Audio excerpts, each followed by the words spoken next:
चलिए अगली बड़ी खबर का रुख करेंगे जो कि सीहोर से आपको बताना चाहेंगे, जहां पर जद्दोजहद करने के बाद बुजुर्ग का अंतिम संस्कार हुआ है। तो बड़ी खबर आपको बता रहे हैं सीहोर से, जहां पर जद्दोजहद करने के बाद ही बुजुर्ग का अंतिम संस्कार हुआ है। टीन सेट की झोपड़ी बनाकर ही शव का दाह संस्कार किया गया है।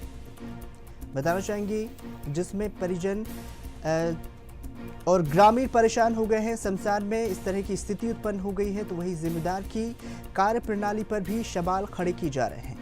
ग्राम पंचायत छतरी के ग्राम बैरागढ़ का यह पूरा मामला बताया जा रहा है, जहां पर 60 वर्षीय कालूराम कुशवाहा का निधन हो गया था, जिसके चलते ही कई जद्दोजहद के बाद ही बुजुर्ग का अंतिम संस्कार किया गया है। बताना चाहेंगे टीन सेट की झोपड़ी बनाई गई, जिसके बाद बुजुर्ग का दाह संस्कार हुआ। बताना चाहेंगे शमशान घाट पर ही परिजन और ग्रामीण पहुंचे। अंतिम संस्कार की जद्दोजहद की तस्वीरें देख सकते हैं। तो बड़ी खबर आपको बता रहे हैं सीहोर से, जहां पर जद्दोजहद करने के बाद ही बुजुर्ग का अंतिम संस्कार हुआ है। बताना चाहेंगे टीन सेट की झोपड़ी बनाकर ही शव का दाह संस्कार किया गया है। शमशान घाट में व्यवस्था रही थी, व्यवस्थाओं का अभाव था, जिससे परिजन और ग्रामीण परेशान हो गए हैं। बताना चाहेंगे जिम्मेदार की कार्य प्रणाली पर सवाल खड़े हो रहे हैं। ग्राम पंचायत के छतरी ग्राम पंचायत बैरागढ़ का यह पूरा मामला बताया जा रहा है।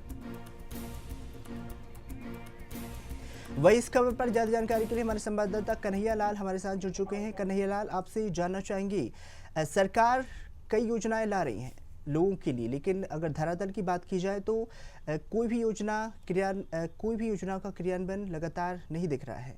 बात की जाए शमशान घाट की, तो दाह संस्कार के लिए भी कोई व्यवस्था नहीं थी। क्या कुछ पूरा मामला है?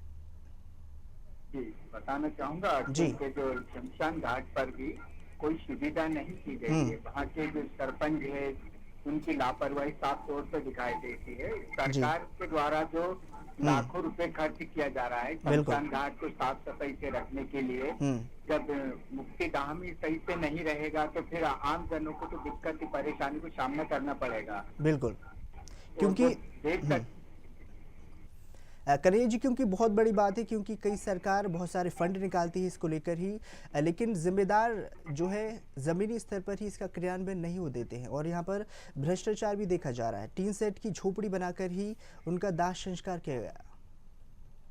टीन सेट की झोपड़ी में ही उनका दाह संस्कार किया जा रहा है, क्योंकि ये जो जितने फंड आता है वो फंड जो है शमशानों में नहीं लगाया जाता, क्योंकि जो आला अधिकारी जो रहते हैं वो खुद डकार जाते हैं और भुगत में जो पड़ जाता है गरीबों को, क्योंकि अंतिम संस्कार जब कराया जाता है तो वो ले जाने के लिए शमशान में ले जाया जाता है, तो उसमें साफ सफाई की पूरी हर एक चीज की व्यवस्था होती है, चद्दर सेट की व्यवस्था होनी चाहिए, पर वहाँ पर ऐसी कोई सुविधा नहीं है। जो विजुअल में देख रहे हैं उसमें ऐसी कोई सुविधा नहीं है। बारिश का मौसम है और अंतिम संस्कार कर रहे हैं, तो लोग जो वहाँ के जो ग्रामीण लोग हैं चद्दर सेट के नीचे जदपत करके ही वो अंतिम संस्कार किया जा रहा है। अब इसमें माने तो आला अधिकारी जो यहाँ के सरपंच लोग हैं जो रहते हैं उनकी बहुत लापरवाही देखने को मिल रही है। अगर ऐसा ही अगर चलता रहा तो आने वाले समय में अंतिम संस्कार करने नर्मदा जी जाना पड़ेगा, वहाँ पर कोई मुक्तिधाम बनाने की कोई जरूरत ही नहीं। बिल्कुल, कन्हैया जी बहुत बहुत धन्यवाद इस खबर पर ज्यादा जानकारी साझा करने के लिए। आपसे और भी अपडेट हम इस खबर पर लेते रहेंगे। तो आपको बताना चाहेंगे सीहोर से इस वक्त की बड़ी खबर है, जहां पर जद्दोजहद के बाद ही बुजुर्ग का अंतिम संस्कार हुआ है। टीन सेट की झोपड़ी बनाकर ही शव का दाह संस्कार किया गया है। शमशान घाट पर व्यवस्थाओं का अभाव देखने को मिला है। तो वही इस पूरे मामले पर जिम्मेदार अधिकारियों की बात की जाए, कार्य प्रणाली पर सवाल भी खड़े हो रहे हैं। आपको बताना चाहेंगे 60 वर्षीय कालूराम कुशवाहा का निधन हो गया था। शमशान घाट पहुंची परिजनों ने उनका अंतिम संस्कार किया।